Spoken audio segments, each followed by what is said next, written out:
everyone, me again. Apologies for my voice and my look. I'm having a really bad cold, so I haven't been feeling great. I haven't been looking great. I can't be bothered to do my hair and makeup because I'm constantly coughing, sneezing, wiping my nose and doing all the weird things. So today's video is going to be one of the serious ones. It's funny because I was thinking about this video this morning. I was typing some things down on my phone. I had some ideas of what I want to say in this video, and because it's quite sore, quite sensitive subject, I was thinking, should I really record it? But then something happened. I found out something later this afternoon, and kind of encouraged me. It's like, no, yeah, you should be talking about it because it's important. So this video was probably going to be titled like "Things Do Get Better," or "There is a light at the end of this dark tunnel that depression and anxiety." So I've been talking quite openly on this channel that I suffer with anxiety quite badly the last few years. It got much better in the past year since I left the job that the place where I used to work was very bad. It was very unprofessional, very hard. The expectations were unrealistic. I was working on the paper 40 hours, in real life about 70, 80 hours a week, 7 days a week, from about 6 o'clock in the morning until late in the evening sometimes. It was bad. But obviously my anxiety and depression started when my dad passed away, or around the time when my dad was suffered with cancer and then passed away. Well, I talked about it before, so you can just go back to the old videos. But I used to go out a lot, and I used to have lots of fun, and I loved clubbing and dancing and drinking with my girlfriends and just generally having fun. Like Fridays, Saturdays were the days to go out and enjoy myself. And in the last few years, I stopped. I literally locked myself in the house for, I think, 3, if not 4 years. And I went out last Saturday with my best friend. And that's something that most of people would say, well, what big deal, you went out on Saturday night. Hey, most of us normal people do it all the time. Well, the thing is, I have not been feeling normal for a very long time. So for me, a night out was a big thing. So I hate to just keep saying so, but it doesn't matter because it's not scripted, it's not planned, it's how I feel, so I want to talk about it. So for a very long time, I've not been feeling like going out. I think the first year, the work was hard and I was stressed, and I was just right after I lost my dad. So I kind of could, I'm not saying I used my father's death as an excuse, but I kind of, people accepted the fact if I would say, no, I don't feel like going out, like I'm still a bit low after losing my dad. So everyone was fine with it. Or I just said, no, don't worry, just let me know when you feel better, when you want to go out. And then the second year, it became so difficult to even think that I can still go out and enjoy myself. My anxiety was so bad, my self-esteem was so low, and I just didn't feel like I should be going out. I felt out of place being in places where people were having fun. That makes sense. So in the last almost 3 years really, I'm trying to say 2 because I cannot accept the fact that in less than 2 months it's going to be 2 years, 3 years. You see, 2 years. It's going to be 3 years since I lost my dad. So I keep saying it is 2 years. It's 2 years ago it all started. And as I say, I'm not blaming what happened on the fact that I lost my dad, but losing him made what's been happening for the last 3 years much harder. So in the last 3 years, I made plans.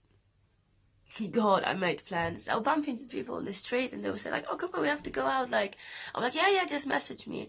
So I'll make plans. I'll get phone calls and I'll get messages and make plans with people. But somehow I would never go. I would never go out, or I'll find some excuse not to go. And it's not that I didn't want to go. I did. But I felt like I am so disgusting and ugly and unattractive that I don't want people looking at me. And I'm married. I'm not. Don't want to go out like people looking at me in like a sexual way, finding me attractive or anyway. But I just thought like, you look like a mess. You know, I've gained, because of my health conditions, I gained so much weight in the last few years. I was like, people are just gonna look at you and laugh. And the only times I was actually going out was with my husband, when we went out for like a dinner or something. And the thing is, why is it easy to go out for dinner? Because you don't really have to talk. Like, nobody's like at the parties. People's like chatting, drinking, they're chatting. They wanna know you. They wanna meet you. You go to a restaurant. It's full of people, but they don't know you. They're not there. They're not interested in you. They're strangers. They wanna focus on their plates as much as you do. So just sit and eat, and with your partner. So you just chat, about anything. So you don't care. You don't care that someone sits like at the table next to you, if he's gonna look at you or not, because they're more focused on the spaghetti than what you're talking about. My husband's been trying to encourage me to go out and see people and enjoy myself. We had lots of arguments about the fact that when he was going out, I would tell him, I would do everything to like start argument for him not to go out. He thought that I didn't want him to go out because, I don't know, I was worried that he's going to meet someone, he's going to cheat or something. Well, he didn't understand, because nobody who is not crazy like me wouldn't understand that I wasn't afraid of who he was going to meet or what he was going to do. I was more afraid who was going to visit me while he was gone. Because depression and anxiety are like those old best friends that they know you since childhood, that they don't have to call and invite. You don't have to invite them. You don't have to call them, invite them. They come uninvited. They know you for long enough that they know that the spare key is under the flower pot. They know where your bedroom is, so they just come upstairs and jump on your bed and talk. So every time he was going out and having fun, I was staying in, and depression and anxiety were coming in, and they were talking to me like, he's out having fun. The place is full of attractive people. Why would he stay at home with you? Look at yourself. You're ugly, you're fat, you're stupid. You don't have any friends, nobody likes you. And they would stay with me all this time when he was out. And even when I was going out, sometimes, like with husband or with like people I knew anyway, they would tag along with me. They were like those friends that you want to go out with, like different bunch of friends from different circle, but because they've been these ones that depression, anxiety, they've been with you so long, you kind of like have to take them. It's like this cousin visiting from out of town. You don't have much in common. Like, you're into different things, but they want to go with you. Like, or your mom makes you take them because, they're visiting, and instead of making them stay with your parents and just take them out clubbing or partying, meeting your friends. So even when I was going out, trying to enjoy myself, they were going with me. And they would be telling me, like, you so out of place, you shouldn't be here. Look at your clothes, you don't even look the part. Those people, they don't talk to you because they like you. They think you're stupid. They didn't invite you here because they wanted to catch up and see how you're doing. They invited you here because they want to laugh at you. It's so crazy, it's so hard to understand, but I'm sure that there are people out there who understand. So, yes, I've been out few times, literally, maybe a handful, maybe more than a handful times in last few years, but I really only had a good night when I didn't plan to have a good night. So, I'll get a message from someone that, because the company I work for was like going really bad and people were leaving, there was lots of leaving parties of people who used to work with me after I left. So people were like, come on, it's so-and-so leaving party, come out with us. And I'll say, yeah, no problem. So I'll make a plan in my head that I'll go to the pub, because it was normally a pub and then the clubbing later. So I was go to the pub, have a few drinks, and then go home.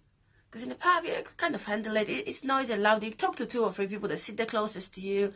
It's quite dark anyway, so like you don't really care about what people think and stuff.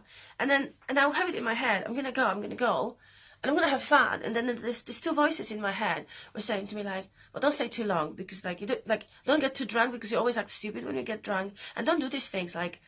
Like, these people, they want you to go clubbing with them. They just invited you. They didn't want you to here anyway, but they would just about manage to, like, handle you for, like, half an hour or an hour in the pub, but they don't want you going out. And the only times that actually I had fun in the last few years was if I would go to the pub and if you have a few drinks, I'd be like, everyone would start talking about going clubbing or something, and I would be like, yeah, I'm just gonna go home. And then someone will be like, oh, come on, Kinga, stop being stupid, have a shot. And then I would go clubbing, and I don't mean like crazy, like Saturday night clubbing. I'm talking about, you know, like little club, like, you know, something that is pub and then turns into club in the evening, you know what I mean? So I'll go out and I will actually enjoy myself. But then after like 2 or 3 hours, there will be always be this one moment when I will look around and then everyone will be like more drunk than I was, because I don't really get drunk on nights out. I stopped, I don't know, 8 years ago, because I had this thing that I have to control myself, what I'm doing and all that. It's not, I never done anything like super stupid that I would be so ashamed of what I've done when I was drunk, that I have to make sure that I'll never get to this point. But I just had this thing that I don't want to get drunk and stupid and do something stupid. Not because of being ashamed that I've done something, but about 11, 12 years ago, someone put something in my drink when I was out, and it was a rape drug. And luckily, I wasn't raped, but I had such a bad reaction to it that I was feeling sick, and I kept saying to my friends, like, I want to go home. And when they were trying to walk me out from the place and get me in a taxi, I fell and I had a concussion. I woke up in hospital. It was really bad. But that's when I said to myself, like, how you have to be careful when you go out. And then like 3 or 4 years after that, I was like, don't get drunk. Enjoy yourself, but don't get drunk. You get to know your limits and all that. But going back to the story. So after a few hours, I looked at everyone. I was like, everyone is drunk. Everyone is having more fun. But I didn't like, and then this voice in my head was telling me, it's just because they know how to have fun. They're not boring like you. They're not stupid like you. Like, you see, you should just go. Nobody like wants you here anyway because you're not even having fun like they do. So I'll listen to this voice and I'll be like, you know what, I'm just gonna go. So I missed out on a lot of things in the last few years.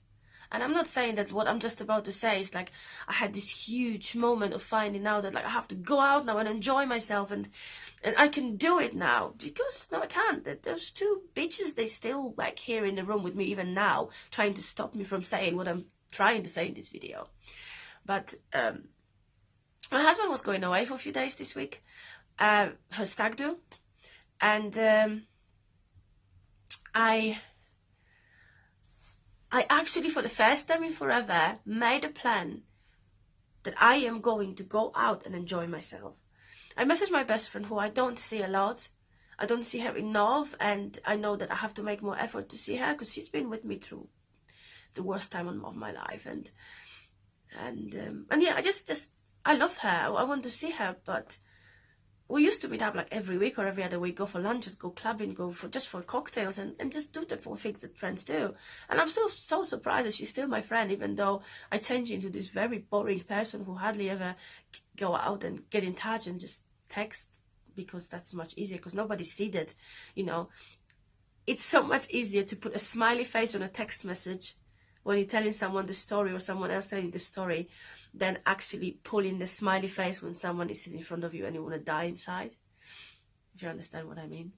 So when my husband told me he's going away, I was like, you know what? I'm just going to message my friend, and if she says yes, then I'm going to make so much effort that I'm going to go out and I'm going to enjoy myself.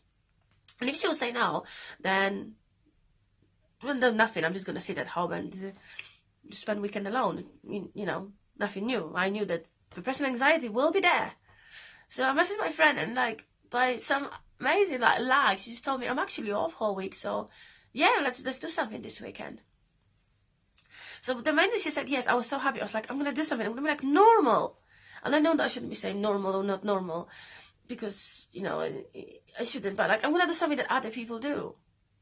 See, because for so long, I looked at everyone else as normal and myself as weird, crazy, and not good enough. Then I always refer to everyone as normal, and then me as me. So I made these plans with my friend, and we made them, I think, like a week and a half in advance, or week in advance. And the closer it was getting to the last weekend, the more I was like, maybe I should just email her, like, no, message her, that maybe we should just have a couple of bottles of wine at home. Maybe I should just call her and tell her that maybe we should cancel because something's going to happen, like, I have to work. But she knows I don't work weekends anymore, so I can't say that. And then I said, maybe I should just say that I'm not feeling great and cancel it. But I wanted to go out so much, but I had this voice in my head, no, you shouldn't, like, you know, you just shouldn't do it. So by Thursday afternoon, I started feeling really crap. And it wasn't the usual nerves and anxiety and all that. It was actual, I started feeling physically very weak, very weird. So what anyone else would think is you're coming out with a cold. Everyone else around you have a cold or just had a cold. And you can see looking at me, and you can hear it in my voice that my nose is blocked. I am suffering with quite bad cold. But by Thursday afternoon, I was like, I'm going to have to cancel this night out because I'm just not well enough. So instead of like reaching for some meds and just, you know, wrapping myself up with a hot cup of honey and lemon tea, I was like, oh, I don't have to go out anymore because I'm sick. And obviously I wanted to go out, but in my brain I was like, it's almost like my body was telling me like, I'm going to make you sick or make you ill so you don't go out. Don't know exactly how to explain it. That's why I said this video is going to be really silly. Then by Friday, I came from work in the evening. I was like feeling really rough. I was like, oh no, I feel like I have a fever. I'm coughing and I'm shaking and I'm not going out. And I don't think it's like, I'm not, you know, I have a cold. I feel rubbish, absolutely rubbish. But I think it's this anxiety. Like I was getting this anxiety that on Saturday I'm going to have to like do my hair, do my makeup and go out and actually interact with people. And I was going out with the best person to go out with, my best friend, she was with me at my worst and she was with me at my best. She was with me when I was, before all this anxiety happened, before all this moments of like feeling like crap happened. She was with me when I was enjoying myself, going out clubbing and partying, and she was with me when my dad died and I was in this dark hole that I would just sit in her car and cry my eyes out. So I was going out with the best person to go out with. So Friday came, my husband was already gone, so obviously because he wasn't here, I was sitting here just me and my thoughts like, no, King, that's a stupid idea, like you can't go out. And even before the evening, I finished work and I had to pop into town to pick up a few bits and pieces. And I wanted to buy myself an outfit for a night out. And then I was looking at everything and I'm like, I know I've lost weight and I know I look so much better than I did a few years ago when I was still going out. But I don't have any of the clothes because I get them away because they're too big now. So I was like, oh, I'll buy myself a dress for a night out. And then like, I couldn't see anything that like I wanted to wear because I've been living in like office clothes in the last few years because of work, or leggings and jumpers outside of work. I don't really have these clothes like in between. And because we haven't been going out, I don't have these clothes for in between, you know, like when you go out to pub, to club, or for dinners and stuff. I don't really have clothes like this because I didn't have a need for them for so long. So I went to town and I couldn't find anything. So I was like, that's another sign that I shouldn't go out because I don't even have anything to wear. And it was Friday night. I woke up on Saturday and I was just feeling so rubbish. And I was this thing, I was like, oh my God, I have this cold and I'm feeling so bad. And I was messaging my friend, like kind of hoping that she would say, oh, if you're feeling that crap, well, maybe we should cancel. And I'm so glad that she didn't. I'm so glad that this crazy bitch, she loves me so much, as much as I love her, that she just wanted to see me. And all day on Saturday, I had this voice in my head telling me, like, why would you want to go out? Nobody wants to spend time with you. And I was like, no. I said, she wants to spend time with me. She wants to come here and go out with me. So there is one person, even if there is only one person in the world who wants to spend time with me, I am going to make effort to go out and spend time with this person. So at first I think we were going to like go out, meet up, like get ready, both of us at home. She'll get a train to Brighton. We will meet up in town, maybe have a few drinks and then go clubbing. But because I was in bed all day, I was like, oh, I can't be bothered to just start getting ready and all that. She agreed to come and see me at home. And while I was waiting for her, I was like, she's coming. So at least I didn't, like, this anxiety that I have about meeting her in town, like walking in the pub, either waiting for her, everyone will look at me, oh my God, who is this loser on a Saturday night sitting in the pub alone, or walking in when she's sitting there and maybe someone is chatting her up and I would just feel like this ugly fat friend interrupting. Yeah, this kind of things go through my head, honestly. So when she said, yeah, I'll come to yours, I was like, oh, okay, cool. So I started getting ready, quite late, while waiting for her. And I was like, oh my God, I don't even have anything to wear. And it's going to be such a bad, whatever I wear, I'm going to look shit. I'm going to have to wear something that I would wear to the office because I don't have any clothes. So I pulled a pair of trousers. And that was like a first breakthrough of the night. It only took me 20 minutes to get to this main story. Wow. So I pulled a pair of trousers from my wardrobe and I bought them back in August. And they were size 14. And I bought them back in August. And I wore them, I think, twice, but they were quite tight. They were quite uncomfortable, and they look great on my legs and all that, but just up here on my stomach area, they look really shit. So I put them back in my wardrobe, found them on Saturday while I was looking for something to wear, and I was like, well, everything else looks shit. I might as well try them and look how shit they look. So I put them on, and not only they fit, they were also like, they were a bit loose. I had loads of room in them, and I was like, wow. So that was this first moment when I went, I have something to wear. And I was looking in the mirror and I had this voice in my head telling me like, well, you look bad. But damn, I couldn't find one single thing that was wrong with them. And then I found a top to wear and I was like, that looks great. Like, maybe not super model great, more like super plus size model wannabe.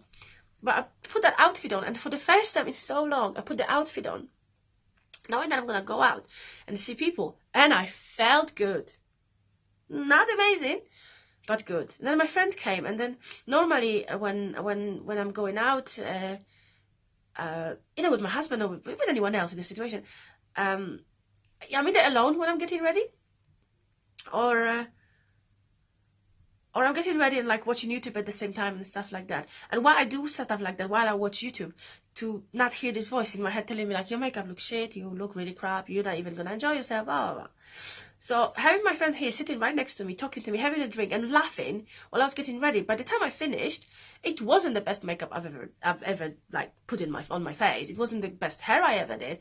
But because she was putting these good vibes, she's putting me in this great mood, I was like, you know what, you actually look alright. So not only I was dressed, feeling alright, I did my hair and makeup and I felt quite good. And then we had one drink at home, and then we went out, we had something to eat, and then we went to the first place, the pub that turns into club in the evening on Saturdays. So we went out and we had a few drinks there, and because I was there with my best friend, it was so natural to just sit there and have a laugh and a giggle and enjoy the drink. And the fact that every time when I go out without her, I feel like people are looking at me, judging me and laughing at me. Being out with her, we laughed at each other. We laughed at other people, say like, oh my God, like, not in a mean, beachy, mean girl kind of way, but you know what I mean? It was like, oh my God, look at this crazy person, how they dancing. So it was so different from having this voice in my head constantly telling me, oh my God, look at yourself, how shit you look, like, look how you're dancing, look at it. It was like, oh my God, it wasn't, you know, oh my God, look at this person, how stupid they are, they're dancing. I was like, look how they don't give a shit what they're doing. They just doing whatever they want to do. So after we left that pub, club, whatever it was, and we said, let's go clubbing. And we bought into R&B, hip hop, reggae, this kind of music. So we decided, okay, we're gonna go. So we went. I was so convinced before we went out, we're not going to go to this one club because this is the club that I used to go like 10 years ago when I was 21, 22, and I was going clubbing all the time, every weekend. I had so much fun in there. I met lovely friends in there, and I have so many good memories from this place. And a few years ago, the management changed, the name of the place changed, and it's a bit like snobby maybe, but it wasn't. It lost the vibe that it had a few years ago. So when we were going out, I was like, whatever we do, we're not going to end up there. So we left the pub, went to one place where we wanted to go, and it turns out it's closed. I was like, oh the fuck, where are we gonna go? Let's go down the seafront. We find a place. So the first place we walking down, and there was this first place, and then I hear the song, and it's like a proper like 2008, 2009 pop R&B music going on, and I'm like looking at my friend, and I was like feeling the vibe. So like, okay, let's go there. And then the place where I said I'm not going to go, we're going in there. So I'm standing there, we're standing in the queue, and oh my fucking God, we are surrounded by people that were born when I was about 13 years old. Say that right? Yeah, they'll be 18 by now. So anyway, students, the first year students and whatever, and I'm standing there and I'm like, oh my God, I'm feeling so old. So I had this voice in my head like, what the fuck are you doing here? You are so old. You could be their mother, blah, blah, blah, blah, blah. What are you doing? And I'm like, I'm trying to like silence this voice in my head. So I'm saying to my friend, I'm sure we should go there. I was like, no, let's fuck it, let's go in. So we got in, we walked in, and as I say, I hated this place. I only went to this place 3 times under the new management. That was a few years ago. I was like, oh, this place is shit. But then they started playing this music, and it wasn't this new music, you know, that is on the lists right now.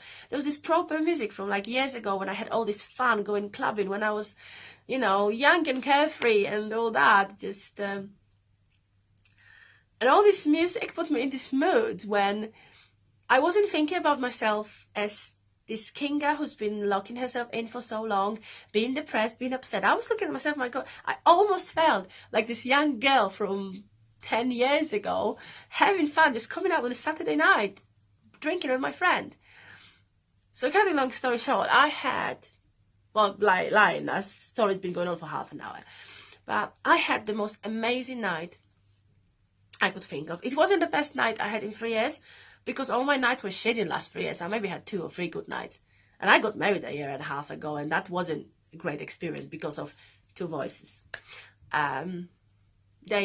They stopped me from enjoying my wedding as much as I should be enjoying it. But it's a different story. So I had this amazing night. And we danced, we got drunk. Oh my God, I had so much vodka and Red Bull. And I can't drink Red Bull and stuff like that because I can't sleep after that. So I was awake for about 40 hours straight. So we stayed out till about, I don't know, 5 o'clock in the morning or 6 o'clock in the morning. So we left there. I couldn't walk because my feet were hurting from dancing.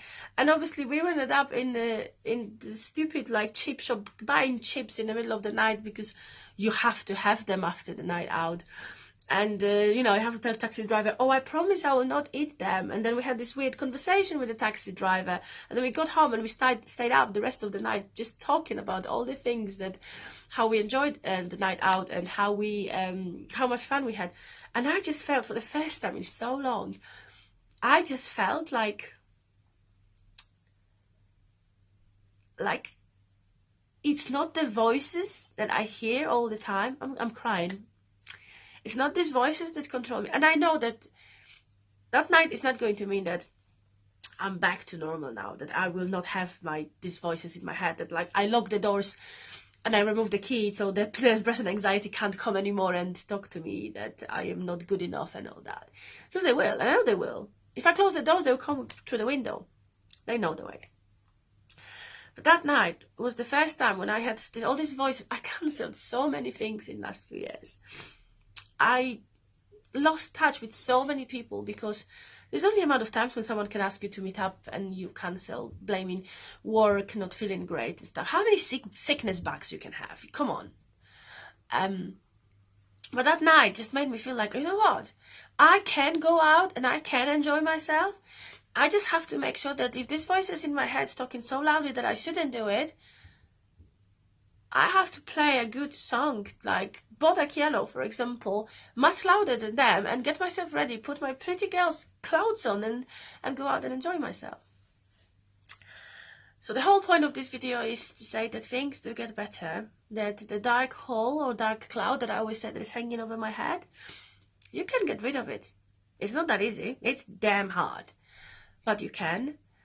And I'm gonna make more effort now to go out more, to make plans and actually stick to plans, and to enjoy myself. Because my husband always tells me, like, all you do is come home, put your pajamas on, watch YouTube, and don't talk to people. Well, I do talk to people online a lot, to my friends, because lots of my, like, people that I love and are close to me, they live all the way in Poland, so all I can do really is talk to them on Skype or by text. So I'm gonna make an effort to actually talk to people and go out and enjoy myself, because I was at the point when I thought that my life is going to be dark and sad forever. And I was at the point when I thought that nobody likes you, so nobody wants you to be out with them.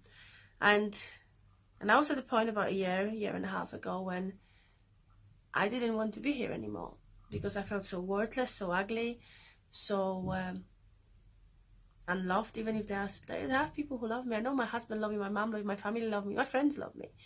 But I felt so unloved and so unworthy of anyone's love, if that makes sense. So this morning, I woke up and I was still feeling crap because of the cold. I was still feeling like really upset because of tired. Feeling really tired.